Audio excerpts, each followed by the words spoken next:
Estamos vivendo tempos estranhos, não estamos? Eu me divirto até com a estranheza do tempo. E do que é que eu estou falando? Eu não sei em que lugar do planeta você mora. Eu moro em São Paulo, então você certamente deve ter ouvido falar do que aconteceu no debate para a Prefeitura de São Paulo. Datena deu uma cadeirada em Pablo Marçal. Desculpe, eu não posso não rir, porque parece quinta série. Pois é, mas atrás dessa quinta série tem coisa. E tem coisas que a gente precisa entender sobre a psicologia humana. E neste sentido, Pablo Marçal é um professor, porque ele entende de manipulação de situação. Vamos falar sobre isso? Eu sou Marcos Lacerda, psicólogo, e esse é mais um Nós da Questão. Vamos junto!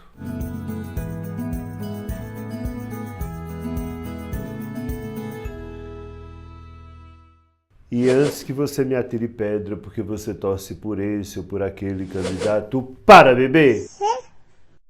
Para, porque definitivamente eu nem em São Paulo voto.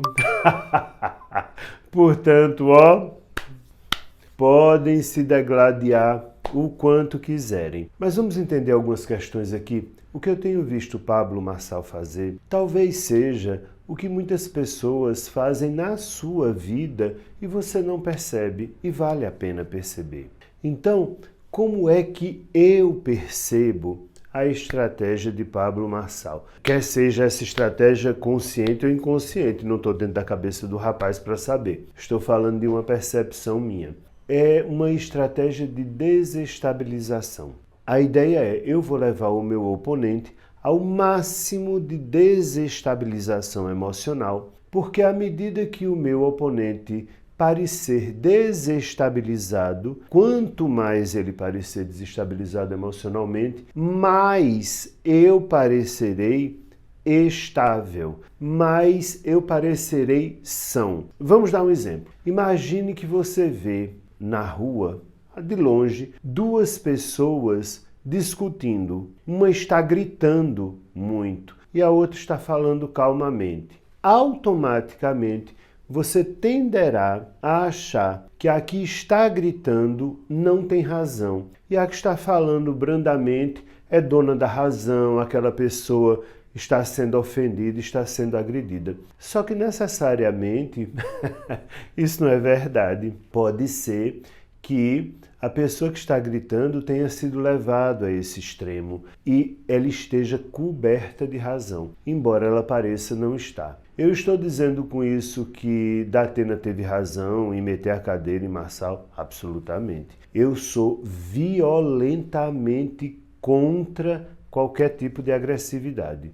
Não acho que deve ser assim. O que eu estou dizendo é para você pensar sobre a sua vida. Quantas vezes você já foi levado a um nível de desequilíbrio que pareceu que você era o louco, a louca da história e ninguém conseguia mais acreditar que você tinha razão?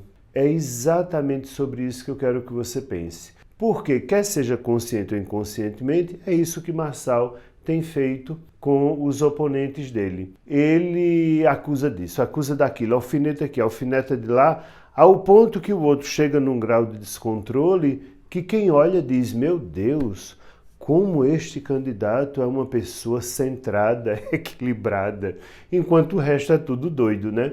Pois é, essa situação que está sendo vivida em São Paulo atualmente deve nos alertar para que a gente comece a ter um pouco mais de inteligência emocional. Eu não posso embarcar nas coisas tão facilmente assim. Por outro dia, eu vi numa loja aqui em São Paulo um casal discutindo. Começaram uma discussão num tom um pouco mais alterado. Eu não sei exatamente quem tinha razão ou quem não tinha razão na história, porque eu não peguei a história do começo. Mas lá para as tantas, eu escutei a mulher dizer ao homem a seguinte frase: qualquer semelhança não é mera coincidência, porque realmente essa técnica é infantil e funciona. Ela virou para o homem e disse o seguinte: se for homem, venha, dê aqui na minha cara. Pois bem, e se ele tivesse dado na cara dela? Ele ia estar preso agora. Então ela tentou levar ele a um grau de descontrole e tal, que ele metesse a mão na cara dela, porque ela sabia o que ia acontecer se ele metesse a mão na cara dela. E dizer a um homem: se você for homem, dê na minha cara, é algo que se sabe que se desestabiliza um homem com muita facilidade. O debate que o diga, né? Isso desestabiliza. Agora, isso é técnica de desestabilização. Então, eu queria só que você pensasse o seguinte: em primeiro lugar, não julgue as pessoas tão rápido. Você nunca sabe até onde esta pessoa foi manipulada para chegar aonde ela chegou. E em segundo lugar, use esses exemplos que esses tempos de política nos trazem para que você comece a perceber até que ponto eu vivo isso, até que ponto fazem isso comigo. E insisto, quem faz pode até fazer inconscientemente, mas faz. Isso não quer dizer que não faça. Outra vez que a gente viu Marçal fazer essa coisa da desestabilização do outro foi com a carteira de trabalho lá na cara de Boulos. E aí Boulos tentava pegar a carteira e ele baixava a carteira. Eu fico rindo porque é a quinta série. E aonde é que está a visão maior destas pessoas para conseguirem simplesmente olhar para Marçal e rir? Porque eu riria, né? Eu diria: Marçal, melhore, porque tá ficando feio. Não, desse jeito não. Se eu fosse uma pessoa sendo desestabilizada por ele, era isso que eu diria a ele. Então, vamos para a prática. Se alguém começar a agir assim com você, como é que você deve fazer? Denuncie o jogo. Fulano ou fulana, você está fazendo isso porque você quer me levar a um extremo de desestabilização. Você já disse isso ao meu respeito. Essas coisas não são verdadeiras. E você está me dizendo isso publicamente porque você quer que eu perca a cabeça, para que você pareça uma pessoa sã ou vítima ou qualquer coisa e eu pareça um louco desvairado. Isso não vai acontecer. Você só está sendo infantil na sua técnica. É isso que você precisa dizer a quem tenta lhe desestabilizar desta forma. Certa vez eu fui dar um depoimento numa ação que eu havia movido contra uma determinada empresa.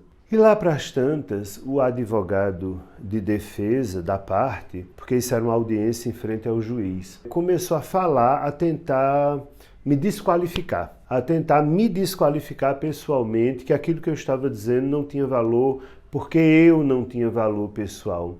E aí ele começou a falar coisas, né? E nesse momento, de fato, eu estava com a coluna doendo, porque a cadeira do fórum estava longe de ser confortável e já fazia muito tempo que eu estava sentado. Então, eu fiz assim e me ajeitei. Aí o advogado pegou isso. Bastou falar nisso, o senhor já está se remexendo na cadeira. Está vendo como isso mexe com o senhor? Ele tentou me desestabilizar, né? Na frente do juiz. Eu disse: Excelência, eu posso falar? O juiz disse: pode. Eu disse: senhor advogado, eu compreendo a sua tentativa, mas deixa eu só lhe dizer uma coisa. Eu não sei a cadeira que o senhor está sentada, mas aqui eu estou. Já deixou minha bunda dormente. E essa história está andando muito, está demorando muito aqui. Mas fique tranquilo. Eu consigo conviver com a minha bunda dormente e a coluna doendo. Eu só precisei me ajeitar na cadeira, só foi isso. Fique tranquilo. Compreende? Esta é a forma de você não entrar no jogo, porque outra pessoa teria dito: o senhor tá louco? Eu apenas me movi na cadeira. Não, com muita tranquilidade. Eu entendi que o que ele tentou foi me tirar do meu equilíbrio e fazer com que eu reagisse. Eu brinquei. Óbvio. E aí você deve estar se perguntando, na hora que o advogado começou a me desqualificar, ou a tentar me desqualificar enquanto cidadão para fazer aquela acusação contra a empresa que eu estava fazendo, e eu não me senti ruim, eu não senti... Sim, óbvio, a gente sente raiva. A ideia foi essa raiva mesmo que eu comecei a sentir. Mas aí o que é que a gente faz? A gente entende o que está acontecendo. Ele está querendo me levar a uma explosão na frente de raiva diante de um juiz. Isso não vai acontecer. ele não vai ter isto de mim. E de fato eu me organizei na cadeira, não pelo que ele estivesse me ofendendo, mas que minha coluna estava doendo. Até porque, se fosse mesmo para fazer o que eu estava com vontade, não era de ajeitar minha coluna na cadeira que estava incômoda, a cadeira era ruim, era de pegar a cadeira e meter nele.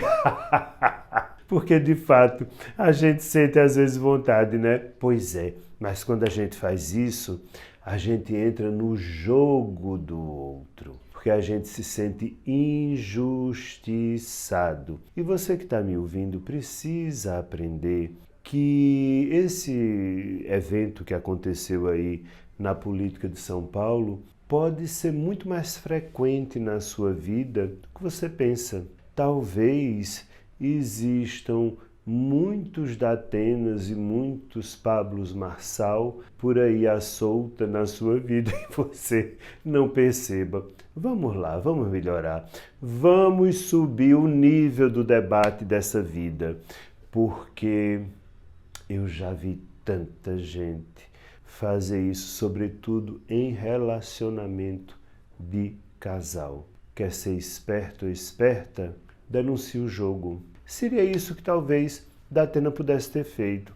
Marçal, deixa da tua besteira. Tu sabe que se eu quiser meter a mão na tua cara, eu meto. Agora, tu tá dizendo isso porque a tua vontade é me levar a um desequilíbrio. Mas eu não vou perder o meu equilíbrio por sua causa. Não, é preciso mais do que isso para tirar o meu equilíbrio, me tirar do meu centro. E que isso sirva de lição para todos vocês. A técnica da desestabilização é preciso ser denunciada. Como Boulos deveria ter denunciado a história da carteira de trabalho na cara dele. Deveria simplesmente ter denunciado. Perguntado, Marçal, eu conheço uma carteira de trabalho. Há quanto tempo a sua é assinada? Eu também tenho uma. Fique tranquilo, pode guardar. Você já mostrou, eu conheço. Não tem problema, eu entendo o que você está fazendo. Mas não vai acontecer. Eu vou repetir uma coisa que eu já disse em outros vídeos, mas que é preciso que você aprenda. Todo dia a vida lhe convidará ao desequilíbrio. Todo dia. Botou o pé fora da cama, a vida lhe convida ao desequilíbrio. Em diferentes situações. Vai aceitar o convite? Você que sabe. Agora, tem convites ao desequilíbrio que são por acaso, né? Agora, às vezes, tem pessoas nas nossas vidas que convidam a gente ao desequilíbrio de má fé mesmo. No trabalho? Nunca lhe convidaram ao desequilíbrio no trabalho? Já. E às vezes é o chefe que lhe convida. É o chefe que lhe convida a perder a paciência com ele, para ele poder lhe punir, para ele ter o pezinho. Entre nessa não. Até porque, no final das contas, nessa ou naquela eleição, sabe em quem você deveria votar? Em você. Pense nisso. Tchau, até a próxima.